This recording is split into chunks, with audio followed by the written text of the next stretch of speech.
एक लड़की अपने अपार्टमेंट के छत से कूद करके अपनी जान देने की कोशिश करती है। वह ऐसा क्यों करती है? क्या किसी ने उसको मारने की कोशिश की? क्या किसी ने उसको धक्का दिया? आज जानेंगे अपनी इस मूवी की स्टोरी में। कई बार कमजोर स्टार कास्ट होने के कारण मूवी हमारी नजरों से बच के चली जाती है, लेकिन मेरा काम है उन मूवीज को आपके पास लाना जो आपसे मिस हो गई है। आज हम लोग जिस मूवी की बात कर रहे हैं उसका नाम है फॉल।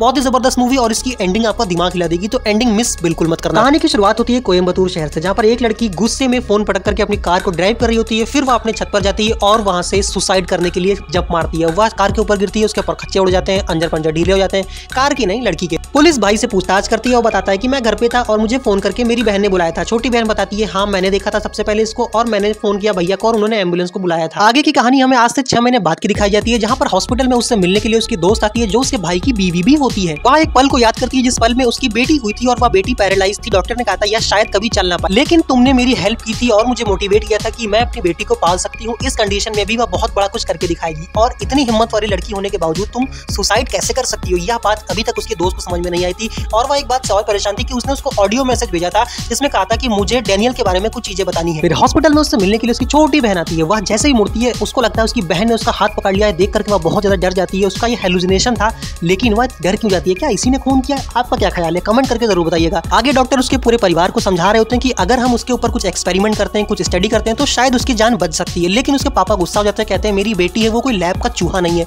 जिसके ऊपर तुम तार लगा दो और उसके ऊपर एक्सपेरिमेंट करो। इतना कहकर वो वहां से गुस्से में चले जाते हैं। उसका भाई डॉक्टर से पूछता है क्या आज के टाइम पे इंडिया में भी ये लीगल हो चुका है कि जो लोग कोमा में हैं उनको डेथ कर सकते हैं? डॉक्टर कहता है मुझे नहीं पता, जाकर के अपने परिवार से बात करो। इस सीन को देखने के बाद में मुझे तो लगा था शायद इसके भाई ने अपनी बहन को निपटा दिया था। आगे के सीन में हमें लड़की दिखती है पुलिस स्टेशन में जो अपने दोस्त को देख करके पहचान जाती है। कहती है अरे यार तुम तो कुमार हो ना? लड़का भी कहता है हाँ मैं वही हूँ और उससे बताती है कि मेरी दोस्त सुसाइड की थी, क्या तुम उसका केस देखोगे?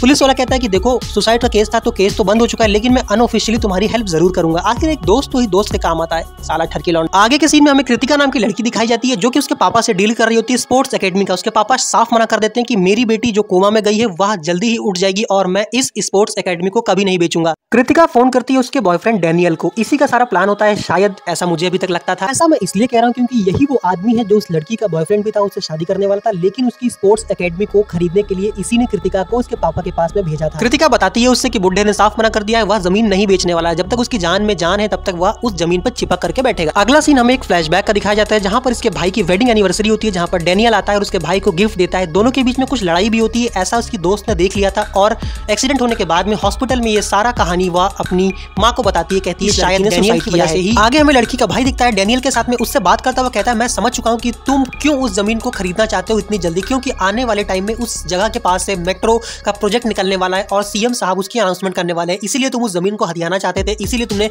मेरी बहन के साथ प्यार का चक्कर चलाया और सारी चीजें करी और शायद तुम्हारी वजह से ही मेरी बहन की मौत हुई है। उससे कहता है कि देखो मैं तुम्हारा काम करवा दूंगा, तुम्हें जमीन तो दिलवा दूंगा, लेकिन मुझे 50-50 की पार्टनरशिप चाहिए। साथ में वह यह भी बताता है कि मेरी बहन को भी पता था कि यहाँ पर मेट्रो प्रोजेक्ट आ रहा है, इसीलिए वह बेचने को तैयार नहीं थी और इसी वजह से शायद उसने सुसाइड भी कर लिया। वह आदमी अपनी बहन के पास में जाता है और उससे कहता है कि माँ मान गई है उसको कोमा में ही सुलाने के लिए, और फिर वह अपनी माँ के पास में जाता है और वह कहता है कि उसकी बहन मान गई है कि वह उसकी बहन को उस कोमा में ही सुला दिया जाए। उसकी माँ अपने पति के पास जाती है और सारी कहानी बताती है। कहती है कि बेटे चाहते हैं कि हम उस जमीन को बेच दें क्योंकि वहाँ पर बहुत सारा पैसा मिल रहा है और वो लोग इस बात से नाराज भी है। उसका पति मान जाता है, कहता है चलो ठीक है बच्चों के लिए मैं उस जमीन को बेचने को तैयार हूँ, लेकिन तभी हमें लास्ट में दिखाया जाता है कि लड़की की आंखें खुल जाती हैं। इसी के साथ एपिसोड खत्म हो जाता है और हमें बहुत सारे सवालों के जवाब नहीं मिल पाते हैं। क्या उसको किसी ने मारा था या फिर किसने मारा था या उसने सुसाइड किया था? सब कुछ जानेंगे हम अगले एपिसोड में। जानने के लिए वीडियो को लाइक कर दिए, चैनल को सब्सक्राइब कर दिए और कमेंट बॉक्स में लिखिए पार्ट 2।